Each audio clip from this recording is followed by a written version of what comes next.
All right, welcome back to Track and Field by Chico, where we give you news, views, reviews, and interviews. And today we're going to be talking about Kenyan sprints and how far it has come. Kenyan sprints has come a long way. And first of all, before we begin, Kenya representing is one of the merchandises, Kenyan merchandise, and also I have a Kenyan flag here, representing the country. And basically today I just want to speak about Kenyan sprints. I was once a sprinter in Kenya, and I was, should I say, the generation of sprinters whereby sprinters was starting to uprise, the uprising of sprinters. I was, should I say, I was among that generation. So I think I have one or two things to say about it. And basically we just want to see where sprint is today, because a lot of people know Omanyala as the Kenyan sprinter, and people think Omanyala brought the Kenyan sprint to where it is. Yes, he did, definitely, don't get me wrong. He brought it to where it is right now. But also I just want to talk to, just want to say something, or rather talk about the rising of the Kenyan sprints, how it has been rising, and that's what people have not been seeing, or rather it's not documented, it's not talked about. We don't get to see it, no one says anything about it. So people think Kenya, there was no sprints, there is no sprints, or there has never been sprints until Omanyala, but that was wrong. That's not it. Kenyan sprints has always been there. So that's what we're going to talk about today, the Kenyan sprints and how far it has come. But before we begin, kama kawaida, subscribe to the channel, leave a like, and introduction.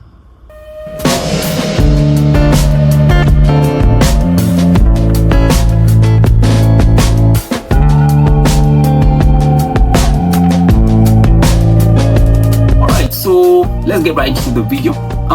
Kenya sprints has come a long way, compared to other countries in Africa.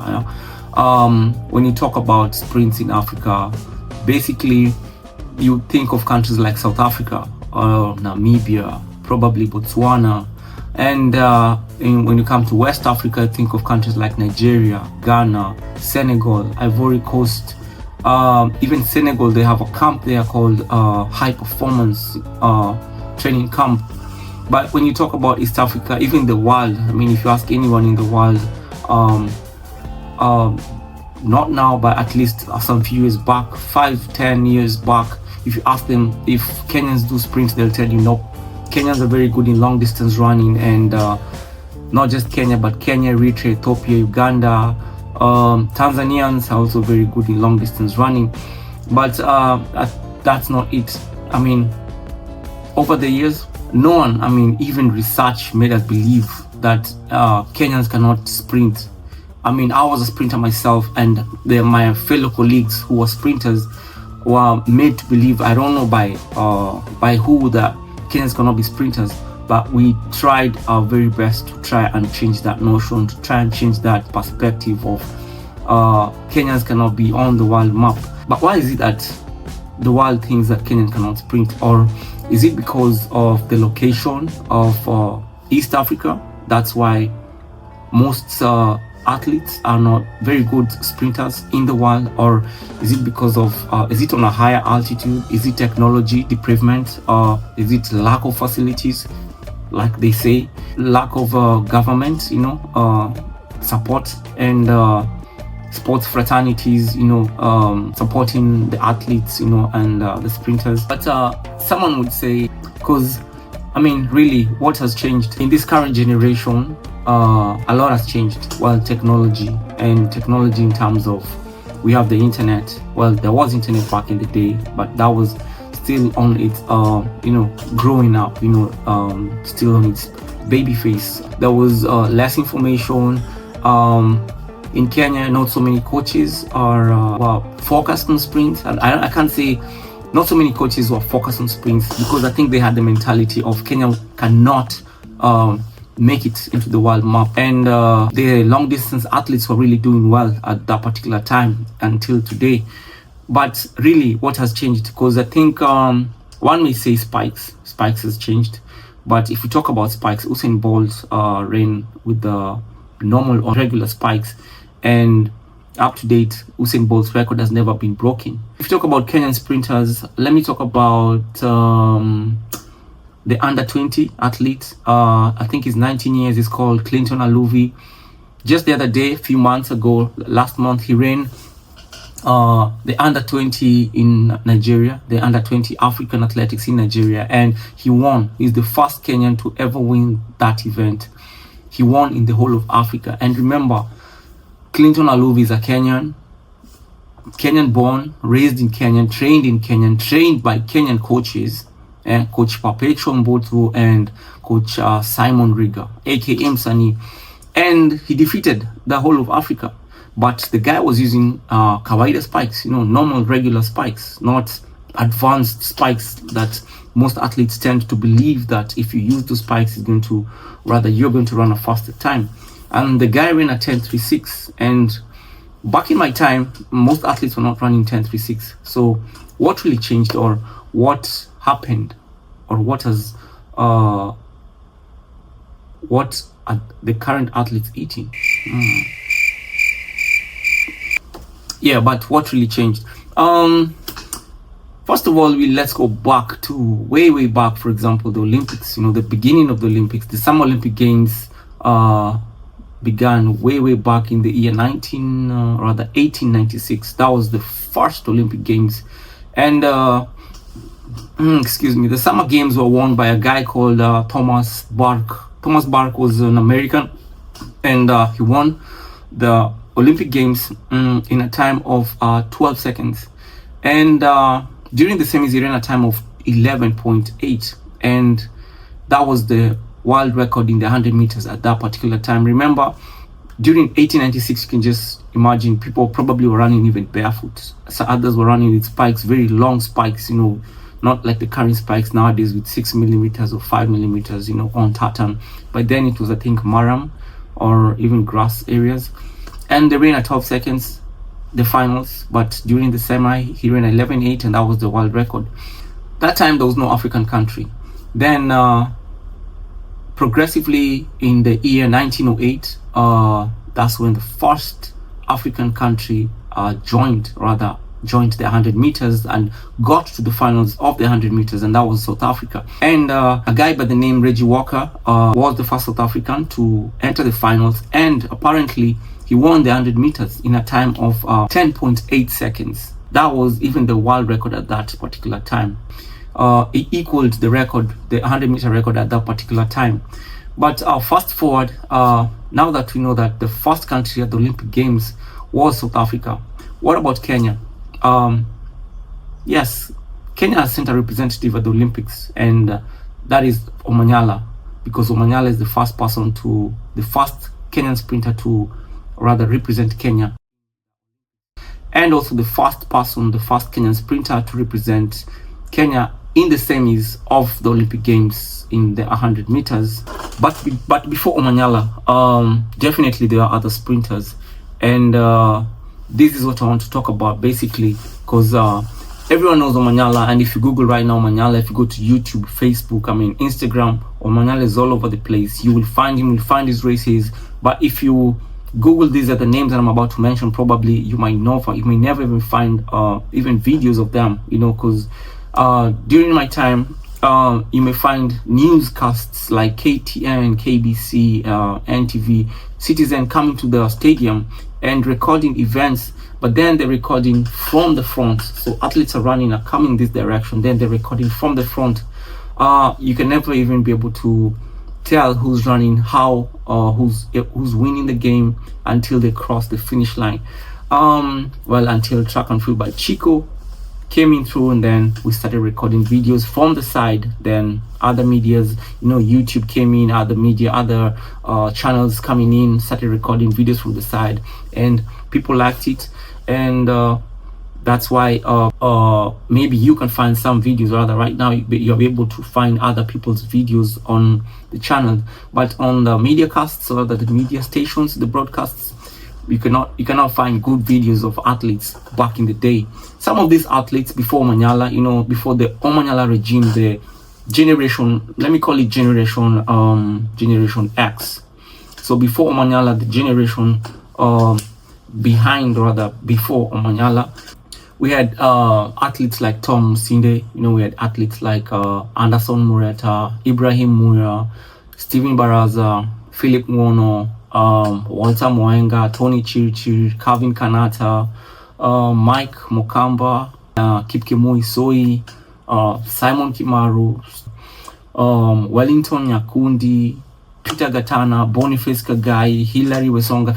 I mean, the list is endless. There are so many athletes, and these athletes are very good.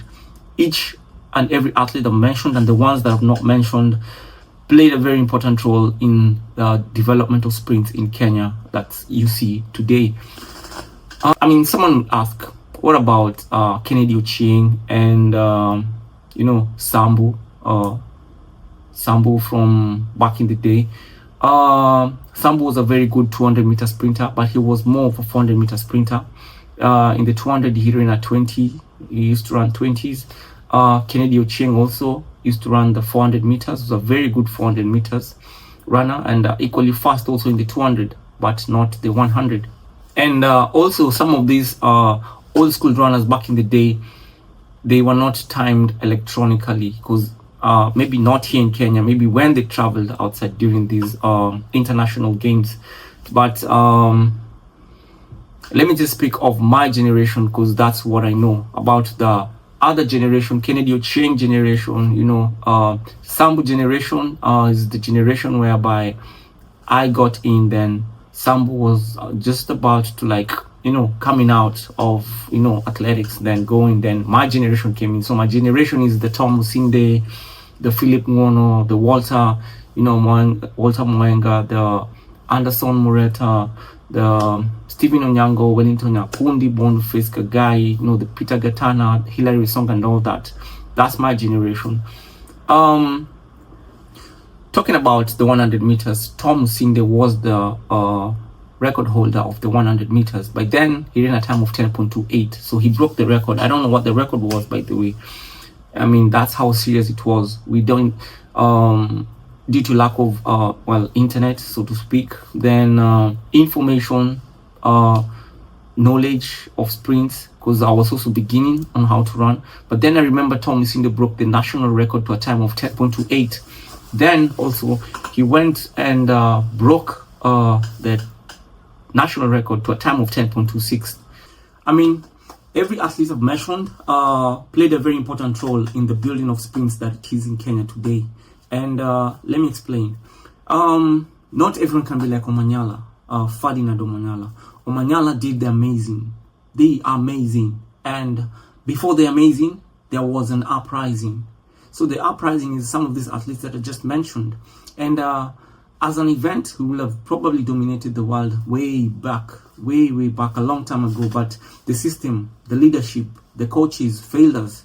I mean, everybody was immersed into the dominance of long distance athletes, even the media itself.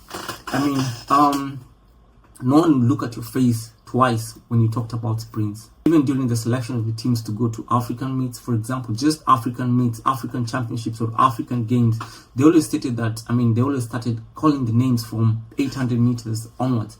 400 meters sometimes survived one or two names, sometimes we had good athletes, very good athletes in 400, like Mark Mutai, we had Thomas Musembi, George Kwoba, we had Sambu, we had, whom am I forgetting? Momo, Vincent Momo, and so many other athletes. So those ones used to get trips to go, but anything to do with 200 and 100 was just a waste of time. I think in my next video, I'll discuss about the 400 meters, but I think in the next video, we will discuss about the 400 meters and, the uprising of the 400 meters and whatnot, maybe the records and how it has come so far. But in these videos, the 100 and the 200, not even field events were considered to be that good. So to speak, when it comes to the selection of the teams that will represent Kenya in outside games, even in African games, field events were not selected. I know you would say, what about Yego? Yego is one of the self-taught athletes, taught himself from YouTube, then from YouTube tutorials, then from YouTube videos. Then from there, he came and won the Kenyan Games, broke the Kenyan national record, was taken for trips, won the African Championship, African Games, Olympics, World Championships, and whatnot, and all that. Then from there, Diego has been going like all the other trips. Then they started having hope in field events. Then also in high jump, we had Sawe. Sawe was also going for those trips. So I think that generation made the Kenyans or their federations or their coaches to believe that Kenyans can really perform in these particular events. But basically, mostly all the time, you know, with sprints, we actually suffered a lot, because when you talk about sprints, they will just look at you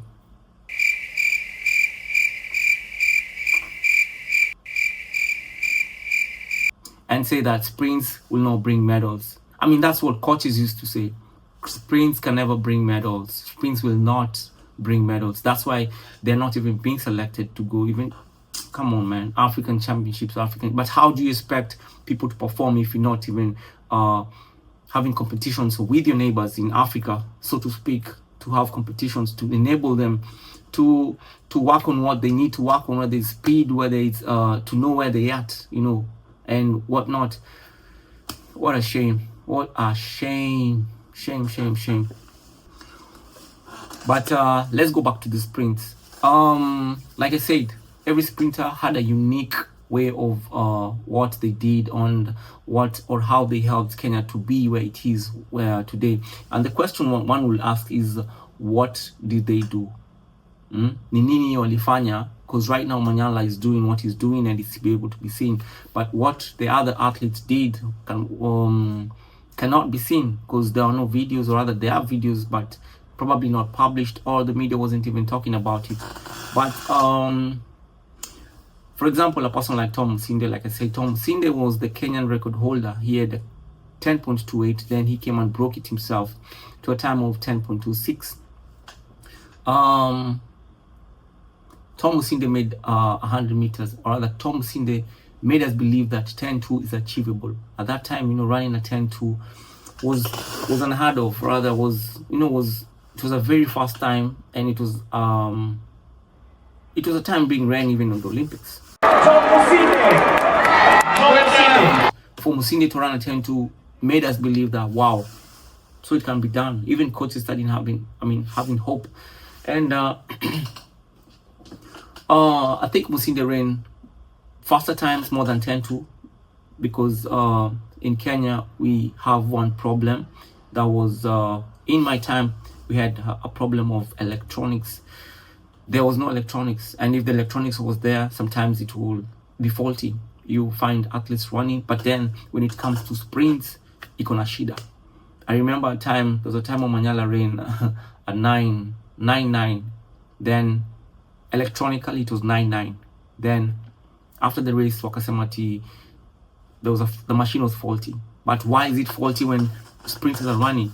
Why is it faulty? Why is it not faulty when the 800-meter guys are running? Why is it not faulty when 1500-meter people are running? It's only faulty when the sprinters are running.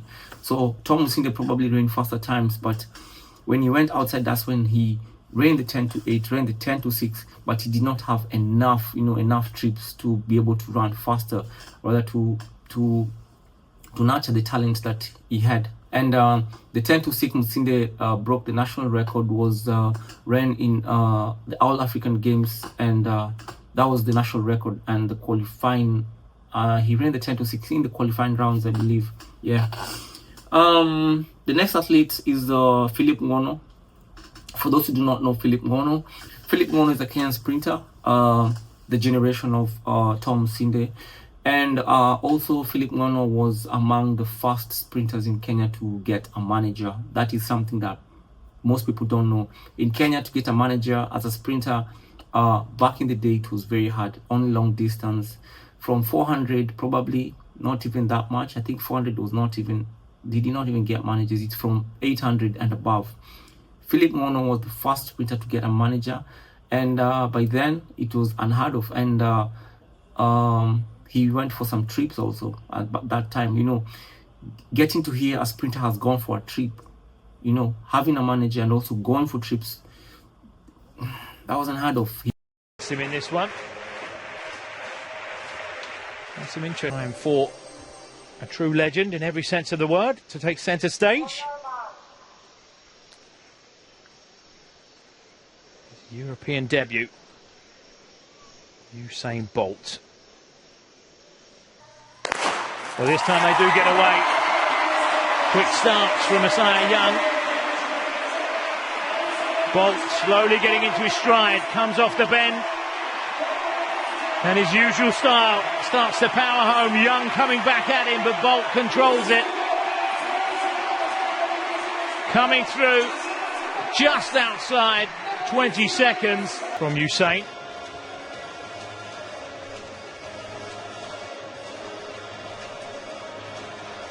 Well, that's a sight that many a sprinter has seen, the back of Usain Bolt. Alright, so next athlete we have is Kevin Kanata. Most Kenyan athletes don't know Kevin Kanata, especially generation ya Gen Z. Hawajui Kevin Kanata ni nani. Kevin Kanata is an American athlete, or there's an Kenyan American based athlete. Kenyan American based athlete, sprinter. Used to run 100 and 200 as a personal best, I think, of 10-0 something in the 100. In the 200, he has a personal best of 20.14, and that's the Kenyan national record currently still standing. And I think he broke it back in 2015. Yeah, it's still standing to date, 10 years later. Kevin Kanata has represented Kenya in the Olympic Games. I think that was way back in 2016, and also in the African Championships, whereby he won a medal. He won a bronze medal in the African Championships. That was in 2014, the African Championships that were held in Morocco. He won a bronze medal in the 200 meters. A Kenyan winning bronze medal in the 200 meters. That's something you don't even hear it today. You know, that was back in 2014. A Kenyan did it. And also, Kevin Kanata was also a member of the 4x2. The 4x2 100 meters, that's the relay, is a member of the national record. Him and the teammates broke the national record.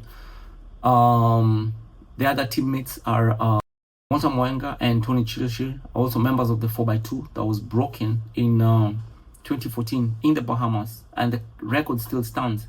And that's an event that usually happens every other 2 years. I think the last time happened in this year, that happened in China. I don't know whether the 4x2 was there, but ever since 2014 to current, the national record in the 4x2 was not broken. And that's the fastest time they've ran. In 2018, I think Kenya went to the 4x2 and they won a silver medal, but still they were not able to run the time that the team that ran in 2014 ran.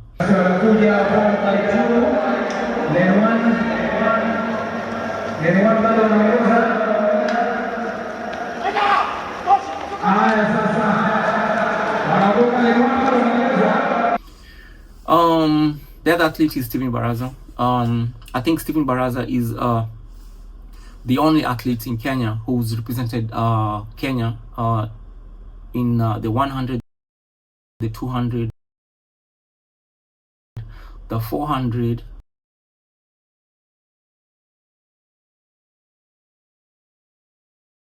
the 4x1, the 4x2, and the 4x4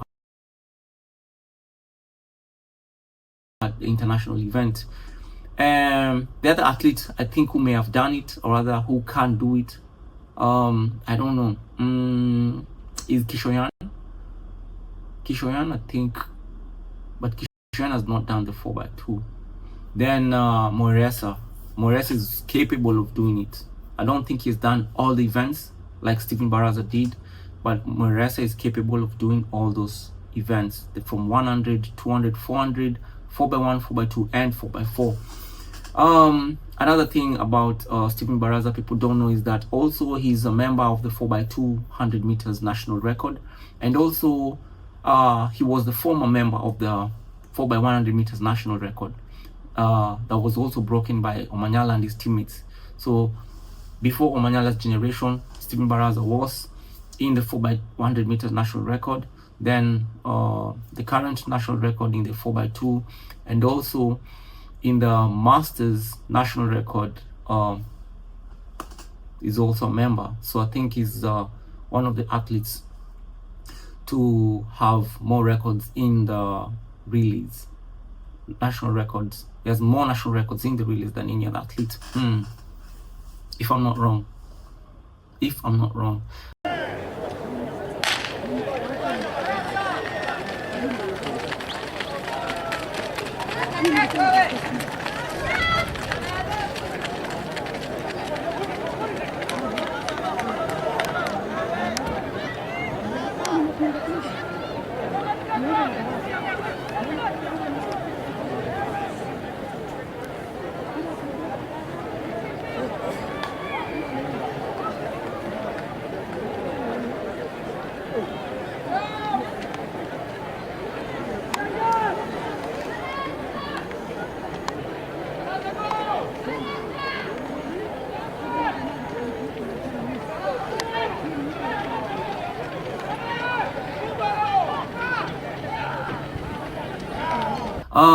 Who else? We have Ibrahim Muya. Who doesn't know Ibrahim Muya? Ibrahim Muya, very good athlete, strong, powerful athlete. Take off from the blocks. Akifika 50 meters, you have to check. Then the guy 10 meters towards the line, jogging, and he runs 10 twos. The reason why I think most of Kenyan athletes did not make it to the world stage is because of lack of trips. I mean, I can't stress any further than lack of trips.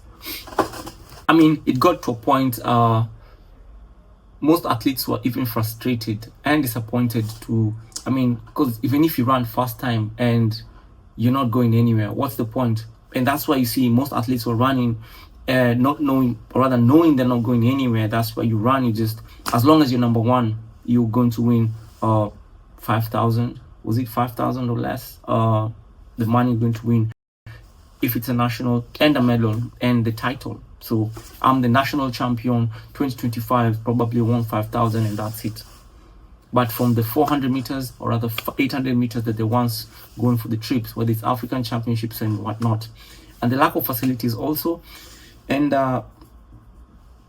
excuse me, when I say facilities, I mean that they're very expensive. I don't mean we lacking facilities. Facilities ziko. When you talk of gym ziko Kenya, mingi sana. When you talk of stadiums, we have stadiums in Kenya, mingi sana. I mean, when you talk of what facilities, spikes, uniforms, whatnot. I mean, lack of facilities, not everyone can afford them. Gyms are very expensive. Then we have stadiums of which you cannot, they are not accessible to anyone unless you pay for them. Even the sprinters, for example, let me give you an example of sprinters. For example, not everyone has a job. And for example, the upcoming ones, even those who have jobs, for example, not everyone can afford them. Talk of stadiums, where to train right now, as you see, Kenya, Kasarani is not even, does not even have a track right now because there's CAF, African games going on in football. Nyayo Stadium has been locked down, so there's no training there. So we have KDF, of which you cannot go there anytime you want to train because that's a defense facility. You cannot just go there. And so those are the lack of facilities I'm talking about. And like I said, training is very expensive in terms of, for example, food. Let me say, for example, on the lowest side, let's put like you need 200 per day to eat. Probably not just per day, for lunch. I'm talking about that particular session. So training, you need to go for transportation, that's 200. You get to the stadium, you pay 200 for the stadium. Then you need to eat lunch probably after, or breakfast, that's another 200. So on the lower side, you need at least 600 shillings. That's on the lowest. I'm talking about the lowest. That's not it. Then imagine 600 per day, and you need to train at least 5 days a week. And you don't have a job. Who's gonna give you that money? And remember, there are people who work and still don't get even that 600 per day.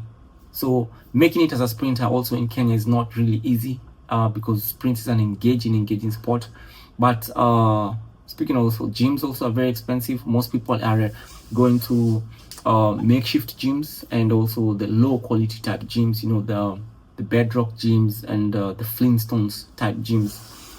And also the knowledge and the mentality of the coaches is one of the lack of facilities we're talking about somehow, because they contributed to sprinters not rising as fast as they could have, or rather they should have. Or you're in a 100-meter sprint and then a coach comes and tells you, bro, switch to the 400 as you go towards the 800 meters, because that's where the money is, that's where the that's where the glory is, so to speak. I mean, trust me, if your mentality is not fit enough, you won't go anywhere as a sprinter in the 100 meters. Then with all that said and done, then Omanyala showed up. That generation, because time is going. Some of these athletes, others are getting older, and the older you get, also you start getting injuries, you start getting slower, because the upcoming athletes are faster, they're younger, they recover faster. So you as an older athlete, you need more time to recover, you need supplements, so to speak, you need better program. I mean, if you're training yourself and you don't have a coach, and you need information, and the upcoming athletes, they have it all. They have coaches, they have information, they have supplements, they have the new spikes and whatnot. I mean, so after the old generation, what I've just talked about, now comes in Omanyala. Omanyala came in, then the generation of Omanyala, we have the Omanyala, Makotino. Makotino was during my generation, but the generation whereby I was living while he was coming in. So that's the young generation. Omanyala also came in. Those are the Omanyala, the Makotinos, those are the ones that removed me and also the other people on track. So we have Omanyala, we have Makotino, Hesbon Ochieng, Dan Kiviazi, we have Onyango, we have come on, that generation. I'm not talking about this generation today, but Omanyala's generation coming to this generation that's current right now. Who else? Chege of KDF. Who else? Nani mwingine. Come on, man. How can I forget these athletes? Those are just some of the athletes. I cannot remember everyone from the top of my head, but those ones and much more. Their time, a lot changed. There was the betting that came in, sponsorship, managers, companies, merchandise, people being recognized, media came in. I mean, there was so much glory. And then there's the Omanyala himself, Omanyala, who did the amazing. Like I said, Omanyala did amazing. Remember, Omanyala, when he had the issue with his back, whatever happened. Then when he was getting back to sprints, Kenya had refused, rather, the federation had refused him to run. But thanks to Omanyala and his previous coach, they fought and they were able to get Omanyala back on track. And I think what made Omanyala to be what he is today is mental. He had mental toughness. I mean, apart from him being fast, apart from him being a former rugby player, him being big, Omanyala had a tough mental character in him that made him be what he is right now. He believed he could do it. He believed he could defeat nobody. Like, he believed he could run Usain Bolt. I mean, if only Usain Bolt was present at his particular time. Because Omanyala currently, you've seen what he's done. He defeated Justin Gatling in Kenyan soil. He almost defeated closely, like micro 0.1 Bromel. I mean, he's defeated Coleman. The only person he's not defeated is Noah Lyles, because he's defeated Jacobs in the 60 meters. He's defeated so many other athletes. He defeated Bracey here in Kenya, and so many other great athletes. And with Omanyala, how he came up to the rising to be one of the best is because also I think DBA, he was under DBA before Adidas. DBA spotted Omanyala, provided him with facilities, he was changing clothes, you know. That's when we were like, whoa, so sprinters can also have, you know, merchandise and change clothes, you know, tights and whatnot. Started getting trips. He got a first trip to Nigeria. He went and ran a 10-1. That's when people started believing, you know, because when he did these things in Kenya, the mentality was still there that nah, Kenyans cannot do it, or probably amekewa, you know, electronic amefinyiwa, amekeo time. But he did it in Nigeria, not just once. I think the same is and the finals. He went to South Africa during that particular period. I think the same week, did it again, ran a 10-1. I think was it a 10-0, not just one. He went to Botswana, did it. Bro, when he came to Kenya, I think that year, that's when he qualified for the Olympics. Omanyala ran a 10-0. They're solid, huh? Qualified for stadium in Kenya.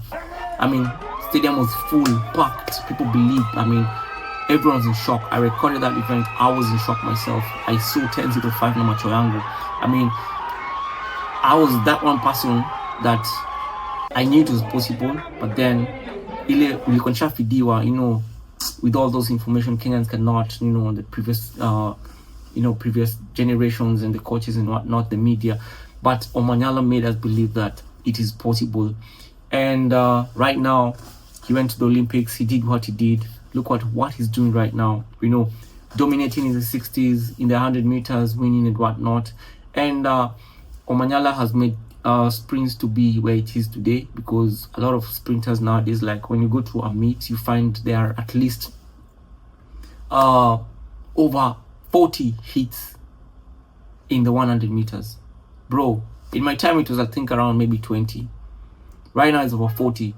And Omanyala also has an Omanyala Foundation whereby he's supporting athletes, and that's why you see junior athletes like Clinton Aluvi, whose coach is Perpetual, and coach Simon Riga.